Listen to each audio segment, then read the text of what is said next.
ಹಾಕೋದಿರ್ಬೋದು ಅಥವಾ ತುಂಬಾ ಟೆನ್ಷನ್ ಅಲ್ಲಿ ಪ್ಯಾನಿಕ್ ಆಗಿರ್ಬೋದು ಏನೂ ಕಾಣಿಸ್ತಾ ಇಲ್ಲ. Everybody are very normal. So thank you so much. ಎಲ್ಲರೂ ಪ್ರೀತಿಯಿಂದ ಮೆಸೇಜಸ್ ಮಾಡ್ತಾ ಇದ್ದೀರಾ, ಬೇಗ ವಾಪಸ್ ಬನ್ನಿ, ಅಲ್ಲಿ ಇರಬೇಡಿ ಅಂತ. ಎಸ್, ಬೇಗ ವಾಪಸ್ ಬರ್ತೀವಿ. ಜಾಸ್ತಿ ಟೆನ್ಷನ್ ಮಾಡ್ಕೊಂಬೇಡಿ. ಅಂದರೆ ಇಂಡಿಯಾಗೆ ಏನಾದರೂ ಸಮಸ್ಯೆ ಆಗುತ್ತೆ ಅಂತ ನಾವು ಇಂಡಿಯನ್ಸ್ ಯಾವಾಗಲೂ ಸೇಫ್ ಆಗಿರ್ತೀವಿ. ಆ್ಯಂಡ್ ಆ ಥರ ಸಮಸ್ಯೆಗಳಿಂದೇನು ಕಾಣಿಸ್ತಾ ಇಲ್ಲ.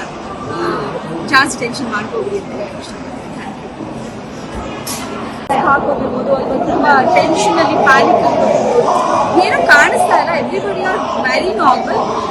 So thank you so much. ಎಲ್ಲರೂ ಪ್ರೀತಿಯಿಂದ ಮೆಸೇಜಸ್ ಮಾಡ್ತಾ ಇದ್ದೀರಾ, ಬೇಗ ವಾಪಸ್ ಬನ್ನಿ, ಅಲ್ಲಿ ಇರಬೇಡಿ ಅಂತ. ಎಸ್, ಬೇಗ ವಾಪಸ್ ಬರ್ತೀವಿ. ಜಾಸ್ತಿ ಟೆನ್ಷನ್ ಮಾಡ್ಕೊಂಬೇಡಿ. ಅಂದರೆ ಇಂಡಿಯಾಗೆ ಏನಾದರೂ ಸಮಸ್ಯೆ ಆಗುತ್ತೆ ಅಂತ ನಾವು ಇಂಡಿಯನ್ಸ್ ಯಾವಾಗಲೂ ಸೇಫ್ ಆಗಿರ್ತೀವಿ. ಆ್ಯಂಡ್ ಆ ಥರ ಸಮಸ್ಯೆಗಳಿಂದೇನು ಕಾಣಿಸ್ತಾ ಇಲ್ಲ. ಜಾಸ್ತಿ ಟೆನ್ಷನ್ ಮಾಡ್ಕೋಬೇಡಿ ಅಂತ ಹೇಳಿ